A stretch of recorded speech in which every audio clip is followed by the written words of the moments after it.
छोड़ सतगुरु रामपाल जी परमेश्वर जी की जय हो।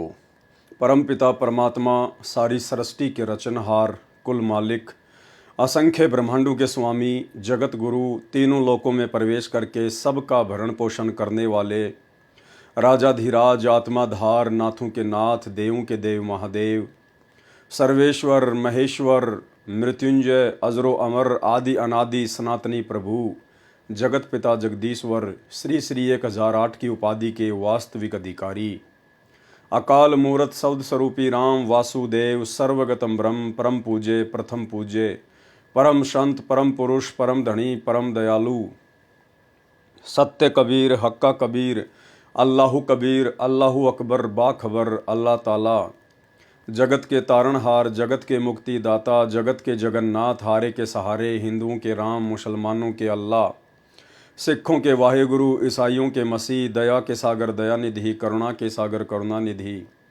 स्वयंभू परिभू, संकट मोचन, कष्ट हरण, मंगल करण, दुख भंजन, अविगत कबीर, निर्विकार निर्विषम परमात्मा, अलय अलेख सतगुरु, आदि अनादि सतगुरु, असली मर्यादा पुरुषोत्तम, असली राम, असली कृष्ण, असली घनश्याम, असली मुरारी, राजाओं के राजा, महाराजाओं के महाराजा, शहंशाहों के शहंशाह, सम्राटों के सम्राट, भगवानों के भगवान, अल्लाहों के अल्लाह, प्रभुओं के प्रभु, मसीहाओं के मसीह, सच्चे वाहिगुरु, बाबाओं के बाबा, पीरों के पीर, सेठों के सेठ, जगत सेठ, सावलसा सेठ, सर्वगुण संपन्न, अनंत कोटि कलाओं के स्वामी, अनंत कोटि ब्रह्मांडों के नायक, योगियों में महायोगी, ध्यानियों में महाध्यानी, सिद्धों में परम सिद्ध, ज्ञानियों में तत्वज्ञानी, ब्रह्म ज्ञानी, महाज्ञानी, परम ज्ञानी, सर्वश्रेष्ठ ज्ञानी, विज्ञानी, युवा कबीर, समरथ कबीर, असमवात, अमित ओजा, सच्चे रहनुमा, करीम अल्लाह, सुबहान अल्लाह, दुनिया के अंतिम पैगंबर, 8 सितंबर 1951 से गांव धनाना,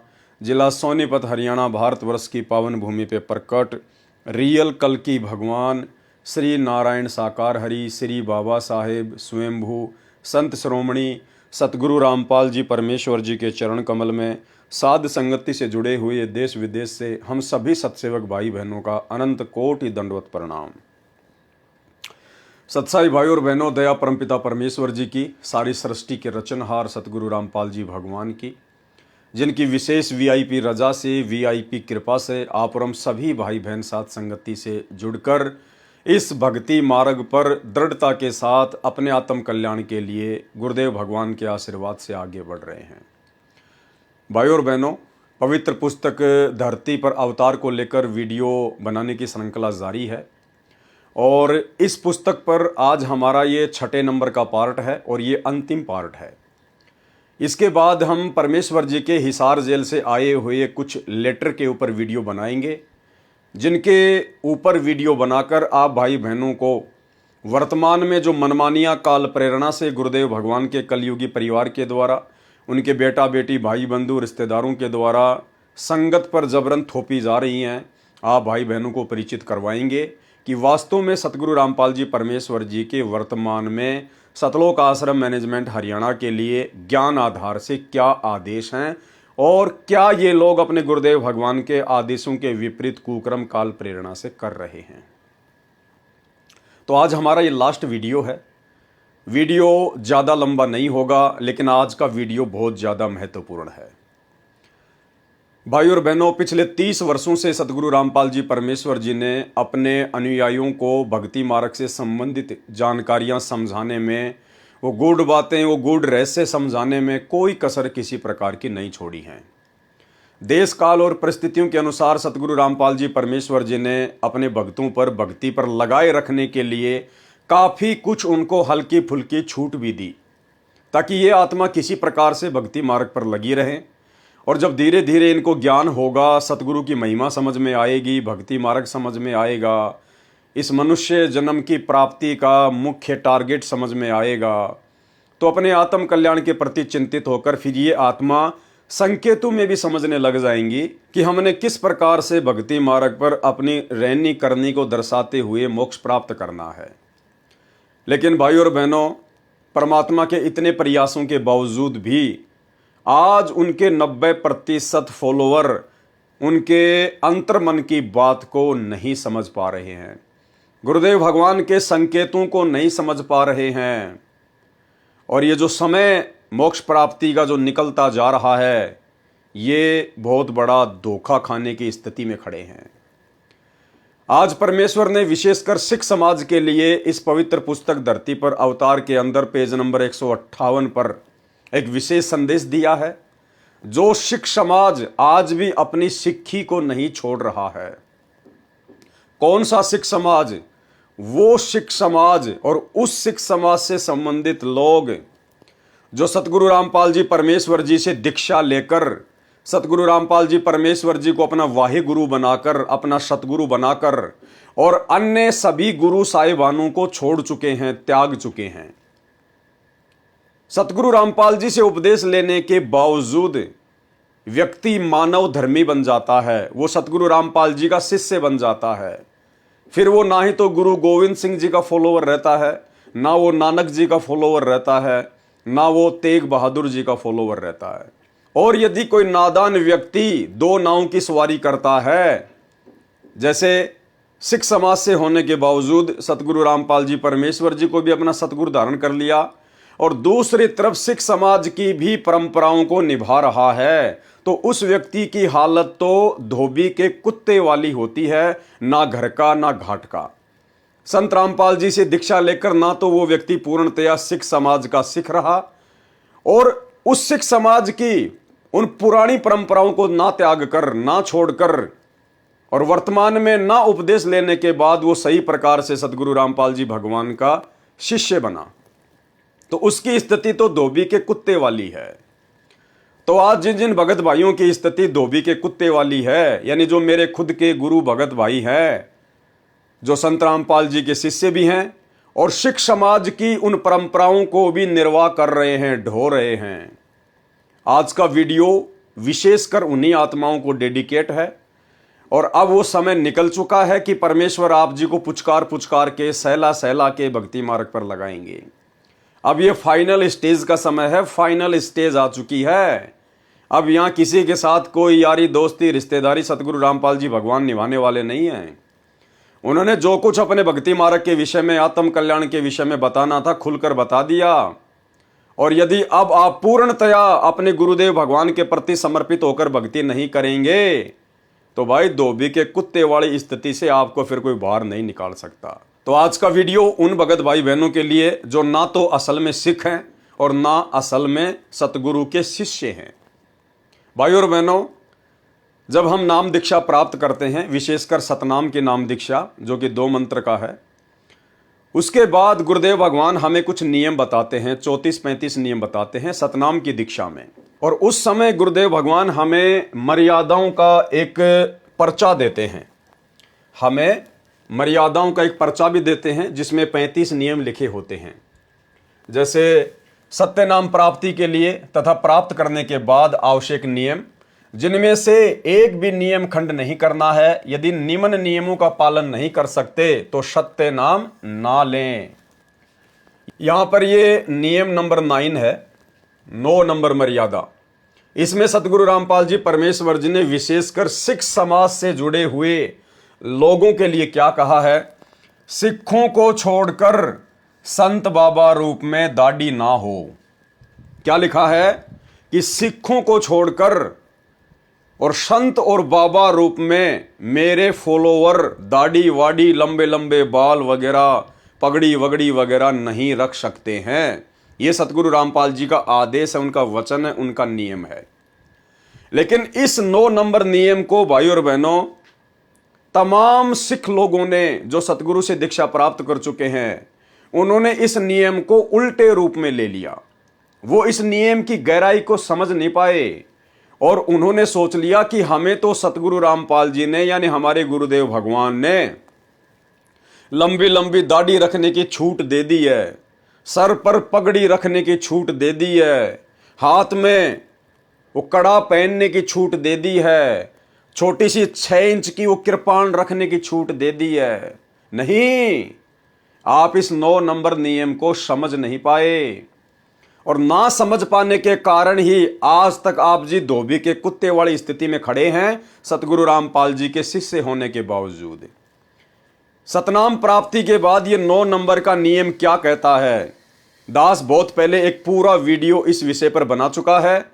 आपको छोटा सा वो वीडियो दास दिखाना चाहेगा 4-5 मिनट का, जिसमें विशेषकर दास ने इसी 9 नंबर के नियम के ऊपर सिख समाज से जुड़े हुए सतगुरु रामपाल जी परमेश्वर जी के फॉलोवर के लिए बनाया था। तो पहले आप सुनिए ये छोटा सा वीडियो और समझिए नियम नंबर 9 को, और उसके बाद फिर सतगुरु रामपाल जी परमेश्वर जी ने इस पुस्तक धरती पर अवतार के अंदर सिख समाज से जुड़े हुए अपने भक्तों के लिए क्या कुछ दिशा निर्देश दिए हैं, आपको वो भी बताए जाएंगे। सुनिए। अब भाई और बहनों, जब हम पूज्य गुरुदेव भगवान से उपदेश प्राप्त करते हैं और जब हम सतनाम प्राप्त करते हैं, तो सतनाम के जो 34 नियम हैं उनमें एक नियम है 9 नंबर का नियम। उस 9 नंबर के नियम में परमेश्वर ने एज इट इज ऐसा ही लिखा हुआ है जो आपको स्क्रीन पर लिखा हुआ दिखाई दे रहा है। सिखों को छोड़कर संत बाबा रूप में दाढ़ी ना हो। क्या कहा परमेश्वर ने? सिखों को छोड़कर संत बाबा रूप में दाढ़ी ना हो। यह नियम है परमात्मा का, यह आदेश है सतगुरु रामपाल जी भगवान का उन तमाम व्यक्तियों के लिए जो व्यक्ति सिख समाज को छोड़कर संत रामपाल जी के मानव धर्म को स्वीकार करते हैं। कि सिखों को छोड़कर यानी उन लोगों को छोड़कर जो अभी भी सिख बने हुए हैं, अपनी धर्म की परंपराओं में उलझे हुए हैं, जो लोग संत रामपाल जी के ज्ञान से अपरिचित हैं, जिनको हम सिख कहते हैं, सरदार कहते हैं, उन सिखों को छोड़कर संत या बाबा रूप में दाढ़ी ना हो।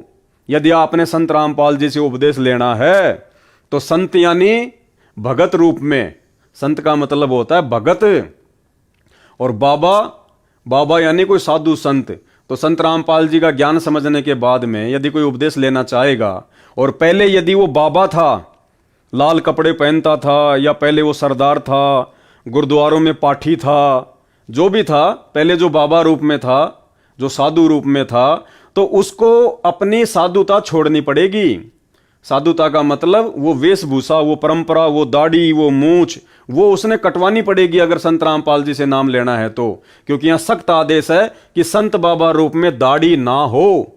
तो संत रूप यानी भगत रूप में, यानी जब आप संत रामपाल जी से उपदेश ले लेते हैं तो आप जी संत बन जाते हैं, भगत बन जाते हैं।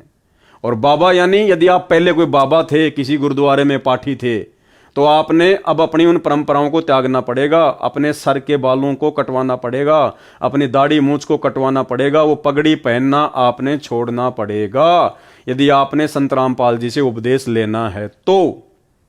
ये है इस नियम का मतलब। लेकिन 99% भक्तों ने इस नियम का मतलब ये निकाल लिया कि गुरुजी ये कह रहे हैं कि सरदारों को छोड़कर, सिखों को छोड़कर कोई भी भगत दाढ़ी और मूछ ना रखे। क्यों भाई? सिख कोई विशेष है क्या संत रामपाल जी के लिए?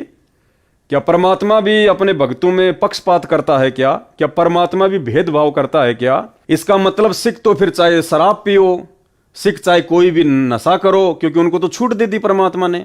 यदि आप लोगों के अनुसार गुरुदेव भगवान ने सिखों को सर पर पगड़ी बांधना, दाढ़ी मूछ रखने की छूट दे रखी है, तो इसका मतलब सिखों को तो फिर सारी छूट है।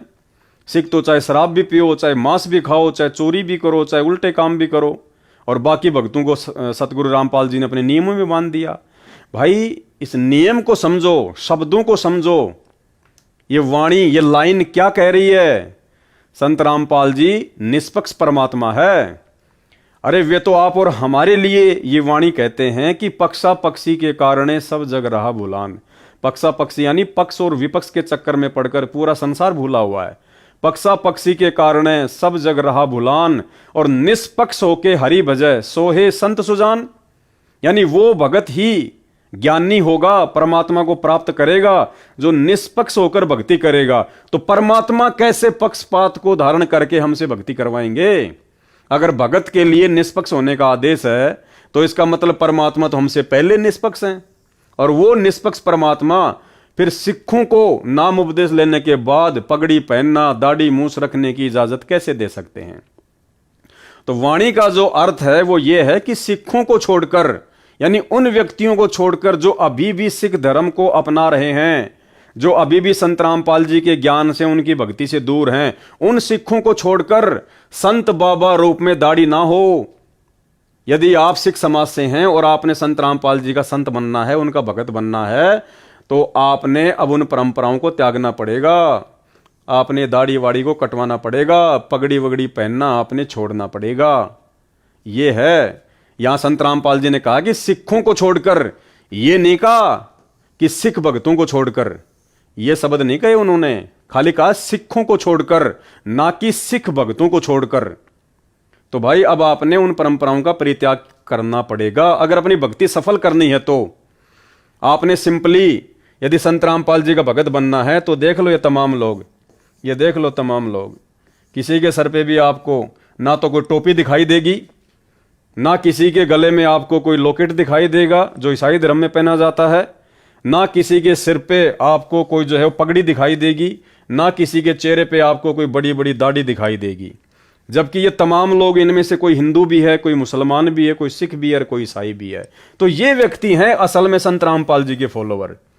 ये हैं वो व्यक्ति जिन्होंने पहले वाले तमाम धर्मों की तमाम परंपराओं को परित्याग कर दिया, जिन्होंने पहले जिस भी धर्म से जुड़े हुए थे उन तमाम पहचान को इन्होंने मिटा दिया, और संत रामपाल जी के मानव धर्म से जुड़ने के बाद इन्होंने अपने ऊपर मानव धर्मी का ठप्पा लगा लिया। ये हैं संत रामपाल जी के फॉलोवर, जो संत रामपाल जी जैसे ही दिखाई दे रहे हैं। परमात्मा कहते हैं कि गुरु को कीजिए दंडवत और कोटि कोटि प्रणाम, और कीट न जाने भृंग को गुरु कर ले आप समान। सतगुरु ने इन सब भक्तों को ज्ञान देकर अपने समान कर लिया, अपने जैसा बना लिया इन सबको। इनमें और सतगुरु रामपाल जी भगवान की वेशभूषा में आपको किसी भी प्रकार का कोई भी डिफरेंस नजर नहीं आएगा। ये सभी धर्मों के लोग बैठे हुए हैं, लेकिन आप देख सकते हैं किसी भी व्यक्ति की पहचान पहले वाले धर्म नहीं है, ये सब मानव धर्मी हैं, संत रामपाल जी जैसे एक आम नागरिक की तरह आपको दिखाई दे रहे हैं। तो भाई और बहनों, नियम नंबर 9 का वीडियो आपने देख लिया। अब शक और संदेह की कोई भी गुंजाइश नहीं होनी चाहिए। आपको भली बात ही समझ में आ गया होगा कि नियम नंबर 9 के माध्यम से सतगुरु रामपाल जी परमेश्वर जी ने सिख समाज से जुड़े हुए किसी भी व्यक्ति को उनसे दीक्षा प्राप्त करने के बाद सर पे पगड़ी रखना, लंबी लंबी दाढ़ी रखना, किसी भी चीज की कोई छूट नहीं दी है, क्योंकि संत रामपाल जी समदृष्टि हैं और पिता अपने बच्चों में किसी प्रकार का कोई भी भेदभाव नहीं करता है। अगर इन्होंने सिखों को पगड़ी पहनने या दाढ़ी रखने के लिए छूट देनी होती तो भला फिर मुसलमान धर्म के लोगों से संत रामपाल जी की क्या दुश्मनी है। मुसलमान धर्म के लोगों को भी वो छोटी छोटी दाढ़ी और मूछ साफ रखने की छूट दे देते, सर पर टोपी रखने की छूट दे देते, लेकिन ऐसा उन्होंने नहीं किया। लेकिन यहाँ पर लोग इस नियम को समझ नहीं पाए। वो छोटा सा वीडियो देखकर उम्मीद करूंगा आपने नियम को समझ लिया होगा। अब आगे सतगुरु रामपाल जी परमेश्वर जी ने क्लियर कट सिख समाज से जुड़े हुए अपने आधे अधूरे फॉलोअर्स को क्या आदेश दिया है। आधा अधूरा दास इसलिए कह रहा है कि सतगुरु रामपाल जी से उपदेश लेने के बाद, सतगुरु रामपाल जी को अपना वाहे गुरु बनाने के बाद, यदि इनके फॉलोअर सिख समाज की परंपराओं को भी ढो रहे हैं, सिख समाज की परंपराओं में भी घुसे हुए हैं, उन्हीं पुरानी रीति रिवाजों को फॉलो कर रहे हैं, तो ना तो वो सिख समाज के लायक है और ना वो सतगुरु रामपाल जी के लायक हैं। वो तो धोबी के कुत्ते वाली स्थिति में खड़े हैं। तो ये पुस्तक धरती पर अवतार संपूर्ण, इसका पेज नंबर 158 है और इसमें नीचे की तरफ परमात्मा ने यहां पर लिखा है, सिख समाज से जुड़ी हुई बहुत सारी बातें परमात्मा ने लिखी हैं जो हमारे विशेष मतलब की हैं, जिसके लिए परमात्मा दास को वीडियो बनाने के लिए प्रेरित करते हैं, निमित्त बनाते हैं। केवल कट टू कट बात ही की जाएगी, फालतू में आप और हमारे पास में समय बर्बाद करने के लिए नहीं है। तो सिख समाज के बारे में जब परमात्मा ने बहुत सारी बातें बताई, सिख समाज की पुस्तकों में लिखी हुई दिखाई, गुरु ग्रंथ साहिब में लिखा हुआ दिखाया, जन्म साखी भाई बाले वाली में लिखा दिखाया, तो उसके बाद कुछ एक लोगों के सवाल हैं सतगुरु रामपाल जी से। और उन्होंने क्या सवाल किया कि भाई हम आपसे दीक्षा तो ले लेंगे, हम आपसे नाम उपदेश तो ले लेंगे, लेकिन हमारी कुछ नियम हैं, हमारी कुछ मर्यादाएं हैं जो हमारे पहले के गुरु साहिबानों ने लागू की थी। हम उन नियमों को नहीं छोड़ सकते, उन मर्यादाओं को नहीं छोड़ सकते। आप हमारी शंका का समाधान करें और हमें संतुष्ट करें। तो क्या सवाल किया सतगुरु रामपाल जी से? प्रश्न, एक सच्चे सिख के लिए 5 चीज अनिवार्य हैं। कौन सी? केस, केस यानी लंबे लंबे बाल रखना। कंघा यानी उन बालों को संवारने के लिए कोम्ब रखना। कच्छा यानी घुटने तक का एक ढीला ढाला कच्छा पहनना। कड़ा यानी हाथ में गोल गोल स्टील का, लोहे का, जैसा भी है वो कड़ा पहनना। कृपाण यानी तलवार। इस विषय में आपके क्या विचार हैं? सतगुरु रामपाल जी से पूछा गया है कि ये हमारे धर्म की कुछ परंपराएं हैं, इस विषय में आप जी हमें किस प्रकार से संतुष्ट करना चाहेंगे? क्या आप जी से उपदेश लेने के बाद, आप सतगुरु रामपाल जी को अपना सतगुरु धारण करने के बाद, अपना वाहे गुरु बनाने के बाद, क्या ये चीजें हमें पहननी आवश्यक हैं? उत्तर दिया सतगुरु रामपाल जी परमेश्वर जी ने संत रामपाल दास का, यह 5 वस्तुएं एक सिंह के लिए अनिवार्य हैं, न कि एक सिख के लिए। क्या कहा सतगुरु रामपाल जी ने? भाइयों और बहनों, एक एक शब्द को पकड़ के चलना, ज्यादा लंबा वीडियो नहीं है। अगर वास्तव में आपने अपनी भक्ति सफल करनी है, यदि आप सिख समाज से संबंधित हैं और सतगुरु रामपाल जी से उपदेश प्राप्त कर चुके हैं, तो आपके लिए महत्वपूर्ण है ये। अन्य जो सिख समाज से जुड़े हुए लोग हैं उनके लिए ये वीडियो नहीं है। वो चाहे अपनी लंबी लंबी दाढ़ी रखें, चाहे वो वो पगड़ी पहने, चाहे अपनी परंपराओं को फॉलो करें, हमें उनसे कोई लेना देना नहीं है। लेकिन सतगुरु रामपाल जी के पंथ में आकर आपने फिर उन परंपराओं को त्यागना पड़ेगा, अन्यथा आप जी ना घर के ना घाट के। तो क्या कहा सतगुरु रामपाल जी ने? ये 5 वस्तुएं एक सिंह के लिए अनिवार्य हैं, न कि एक सिख के लिए। अब सिंह और सिख में रात दिन का अंतर है। जो 5 वस्तुएं बताई गई हैं, जो सिख समाज में वर्तमान में प्रचलित हैं, गुरुदेव भगवान कह रहे हैं कि ये 5 वस्तुएं एक सिंह के लिए अनिवार्य हैं, ना कि एक सिख के लिए। सिख का मतलब क्या होता है? शिष्य। सिख कोष्टक में लिखा है शिष्य। सिख उसको कहते हैं जिसने कोई वक्त गुरु बना रखा हो। सिख किसे कहते हैं? सिख यानी शिष्य, जिसने कोई वक्त गुरु बना रखा हो। वर्तमान में जिसका गुरु जिंदा हो उसको कहते हैं शिष्य। सिख अर्थात शिष्य उसको कहते हैं जिसने कोई वक्त गुरु बना रखा हो, यानी प्रेजेंट में जिसका कोई गुरु हो, जैसे आप और हमारे वक्त गुरु सतगुरु रामपाल जी हैं। उसके लिए यह अनिवार्य है। क्या क्या अनिवार्य है? यानी जिसने वर्तमान में अपना कोई वक्त गुरु बना रखा हो, और जो शिष्य हो उसके लिए वो 5 वस्तुएं अनिवार्य नहीं है। वो सर पे पगड़ी, लंबी लंबी दाढ़ी, मूछ, वो कृपाण, वो कंगा, वो केस, वो शिष्य के लिए अनिवार्य नहीं है जिसने अपना कोई वक्त गुरु बना रखा हो।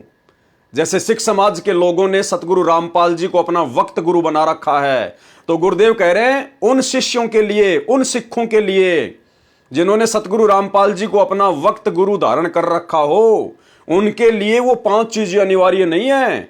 उनके लिए क्या अनिवार्य है? उनके लिए ये अनिवार्य है। क्या क्या? नंबर 1, शराब ना पिए। नंबर 2, मांस ना खाएं, तंबाकू सेवन ना करें। नंबर 4, चोरी ना करें। नंबर 5, जारी यानी पर स्त्री गमन ना करें।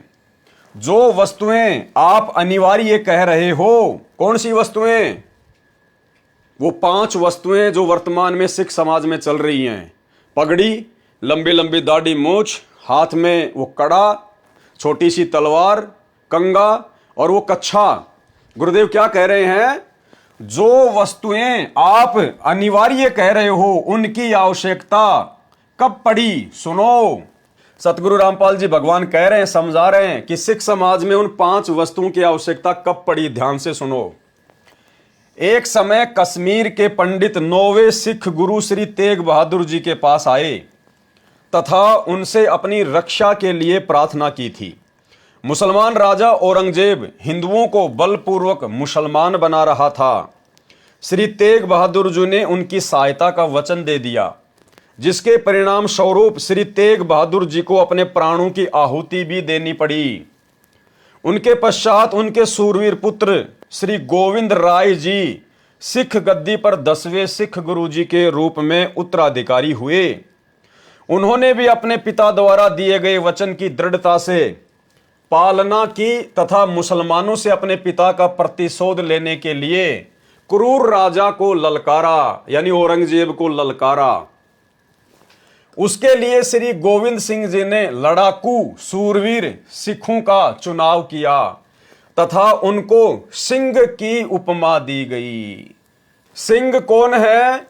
गुरु गोविंद सिंह जी के द्वारा अपने पिता श्री तेग बहादुर जी की हत्या का मुगलों से बदला लेने के लिए जो सिख समाज में से लोगों को छांट छांट कर जो सेना तैयार की थी, उनको सिंह का नाम दिया, जिनका मुख्य काम लड़ाई झगड़ा था, मार काट करना था, भक्ति वक्ति से कोई लेना देना नहीं था।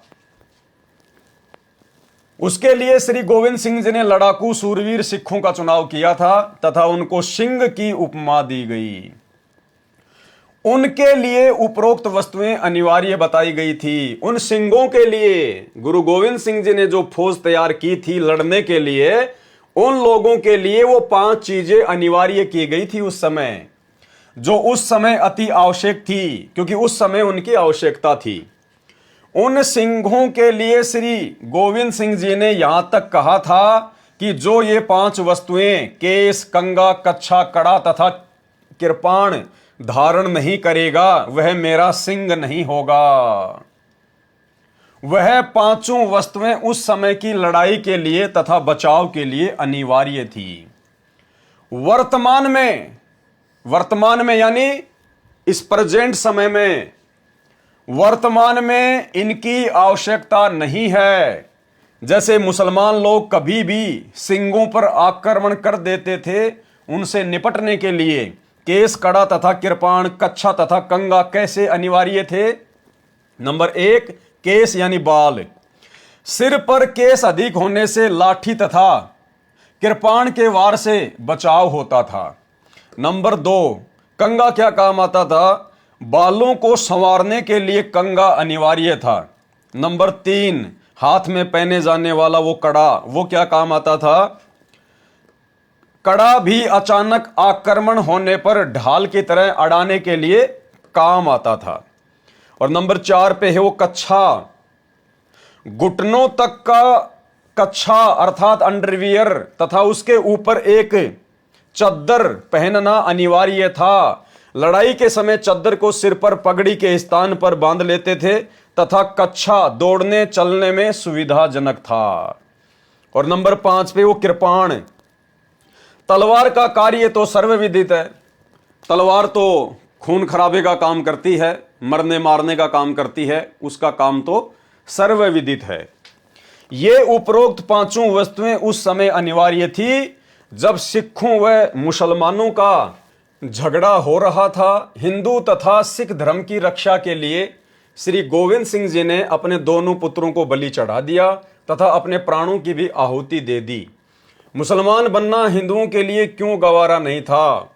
यानी जबरदस्ती औरंगजेब जो हिंदुओं को मुसलमान बनाया करता था, तो हिंदू लोग मुसलमान क्यों नहीं बनना चाहते थे? क्या कारण था?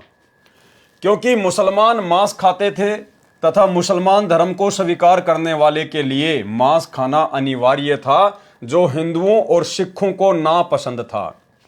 इसी कारण से उपरोक्त घटनाएं घटी। वर्तमान में हिंदू तथा सिख अधिकतर मांस खाने लग गए हैं।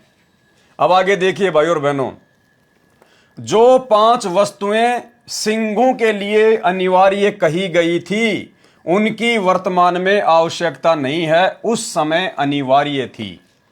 यानी सतगुरु रामपाल जी परमेश्वर जी ने सिख समाज के वो सभी लोग जो उनसे आकर दीक्षा लेते हैं, उनके लिए स्पष्ट रूप से कह दिया है, संकेत कर दिया है कि वर्तमान में यदि आप सिख समाज से हैं और मेरे से उपदेश लेने के लिए आते हैं, तो भाई वर्तमान में आप लोगों ने उन पुरानी परंपराओं को त्यागना पड़ेगा, छोड़ना पड़ेगा, अगर अपनी भक्ति सफल करना चाहते हो तो।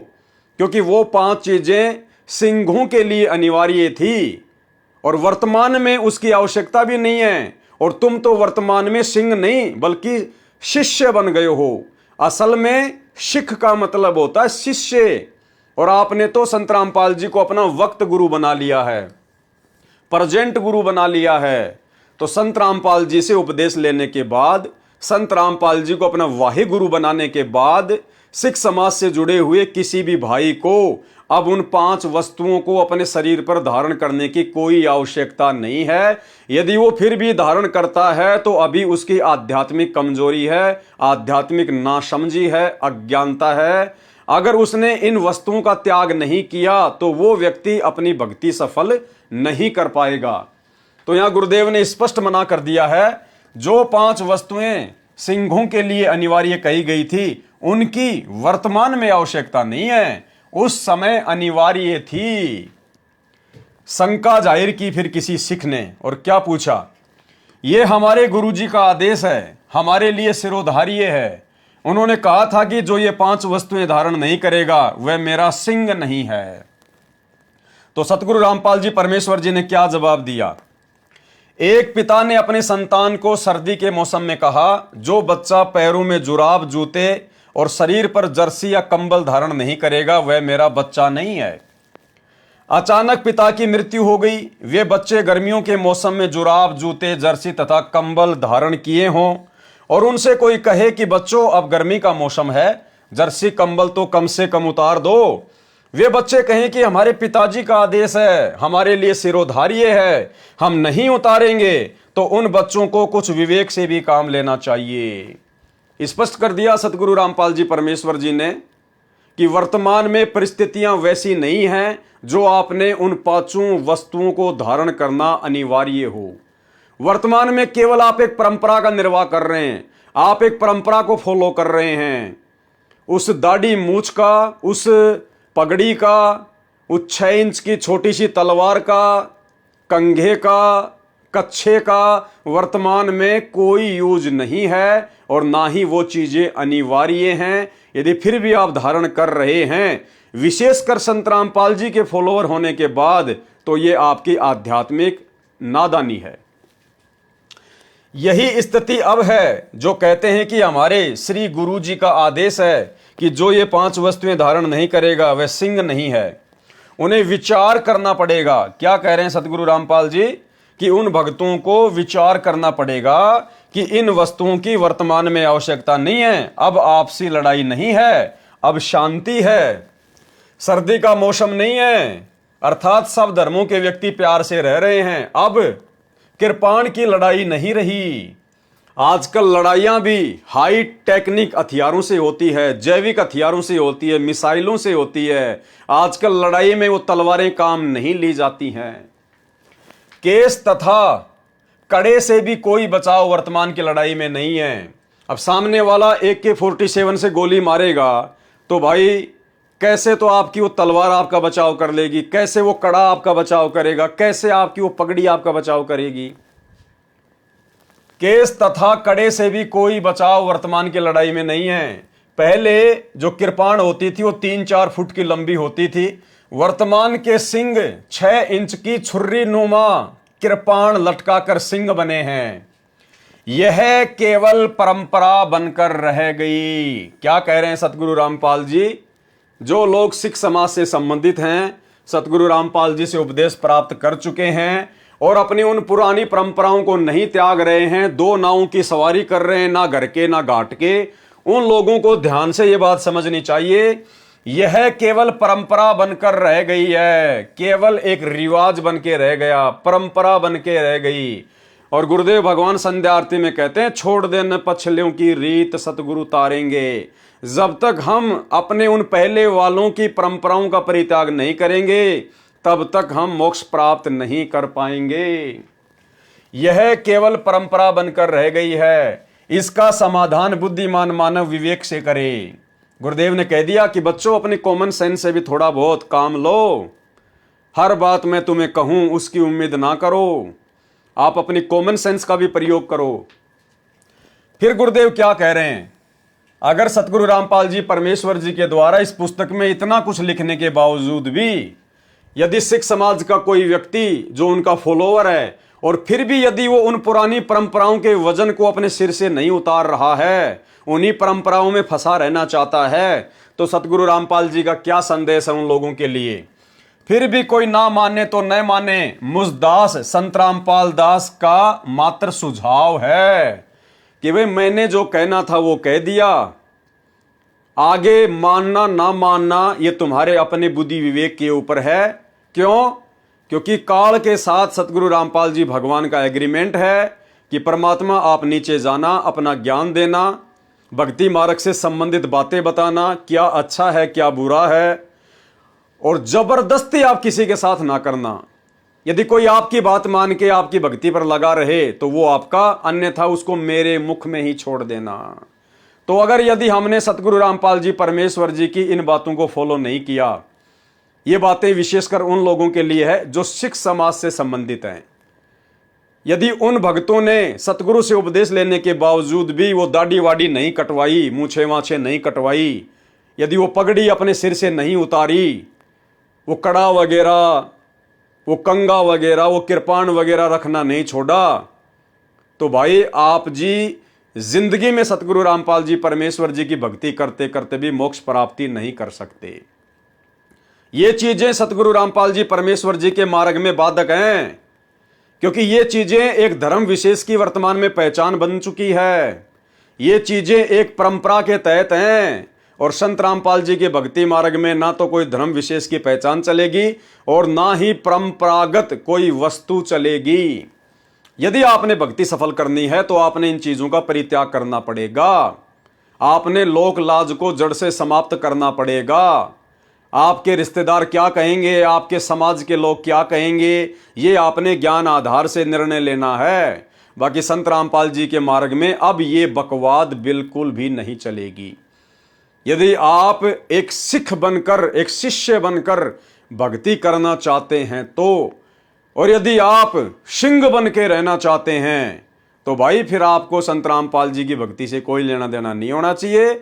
अगर आपको सिंह बन के रहना है, अपनी उन परंपराओं को अपने शरीर पर धारण करके रहना है, काल के जाल में गधे कुत्ते सुअर बनते हुए जन्मना और मरना है, 84 लाख में जाना है, तो भाई फिर आप संत रामपाल जी की भक्ति को छोड़ दीजिए, क्योंकि ये मार्ग आपके लिए नहीं है। तो भाइयों और बहनों, बिल्कुल क्लियर कर दिया है सतगुरु रामपाल जी भगवान ने। हाथ कंगन को आरसी क्या, पढ़े लिखे को फारसी क्या। इससे पहले भी दास 1.5 घंटे का पूरा वीडियो इसी विषय पर बना चुका है कि सरदार तो पूरी दुनिया में एक ही है, और लगभग 1 मिलियन लोगों ने उस वीडियो को देखा। तो भाइयों और बहनों, दास को सतगुरु रामपाल जी परमेश्वर जी ने जिस विशेष सेवा के लिए वर्तमान में निमित्त बनाया है, उस सेवा के तहत दास ने आप जियों तक ये संदेशा पहुंचा दिया है। परमेश्वर ने खुद अपने कर कमलों से इस पवित्र पुस्तक धरती पर अवतार के ऊपर लिखा हुआ है। पेज नंबर 158 से 160 आंख फाड़ के देख लेना। गूगल पर भी आप जी को ये पुस्तक मिल जाएगी, धरती पर अवतार PDF अगर लिखकर सर्च करेंगे तो भाइयों और बहनों, आज के वीडियो में केवल इतना ही। आगे आप जियों को हिसार जेल से आए हुए 2016 और 17 के जो लेटर हैं, जो दास के पास में सुरक्षित हैं, जो सतगुरु रामपाल जी परमेश्वर जी ने हिसार जेल से भेजे थे, सतलोक आश्रम मैनेजमेंट हरियाणा जिन लेटरों को संगत में वायरल किया करता था, अब उन लेटर के ऊपर आप भाई बहनों को वीडियो बनाकर समझाया जाएगा। क्योंकि भाई और बहनों, आज से पहले हम यदि उन लेटर के ऊपर वीडियो बनाते तो हम उनके गूढ़ रहस्यों को, उनमें छुपे हुए संकेतों को नहीं समझ पाते। क्योंकि देखो, यदि परमात्मा आप और हम साथ संगत वालों के लिए, अपनी अच्छी आत्माओं के लिए अगर हिसार जेल से बाहर कोई संदेश भेजेंगे तो माध्यम क्या होगा? जो लोग उनसे मिलने के लिए जाते हैं, तो उन्हीं के माध्यम से परमात्मा ने वो लेटर भेजे। लेकिन उन लेटर में क्या संकेत है, क्या लिखा हुआ है, सतगुरुदेव भगवान के कलयुगी परिवार वाले नहीं समझ पाए और उन्होंने संगत में वायरल कर दिया, और वो लेटर हमारे हाथ में लगे। अब परमेश्वर की दया से जो बुद्धि गुरुदेव भगवान ने हमारी खोली है साथ संगत वालों की, अब हमें वो चीजें समझ में आ रही हैं कि परमेश्वर ने तो बहुत समय पहले ही खुलासे कर दिए थे। तो अब हम बड़ी आसानी से, क्योंकि परिस्थितियां अब हमारे हक में हैं, आज गुरुदेव भगवान ने आप और हमारे आत्म कल्याण के लिए हम सत्सेवकों पर विशेष रजा रखते हुए परमेश्वर ने ऐसी परिस्थितियां पैदा कर रखी हैं कि आज हम उनके प्रत्येक संकेत को बड़ी आसानी से समझ सकते हैं। तो भाइयों और बहनों, आगे परमात्मा दया करेंगे, दास आपको लाइव की सूचना दिन में दे देगा। व्हाट्सएप के ग्रुप में मैसेज डाल दिए जाएंगे और दास का जो फेसबुक पेज है पवन दास इज लाइव, इसके ऊपर भी दास मैसेज डाल दिया करेगा 24 घंटे पहले। तो आगे जो वीडियो बनेंगे आप जियों को पहले सूचित कर दिया जाएगा। और आज के वीडियो में केवल इतना ही। गुरुदेव भगवान हमें आज्ञा दें, इजाजत दें, आशीर्वाद दें। बंदी छोड़ सतगुरु रामपाल जी भगवान की जय हो।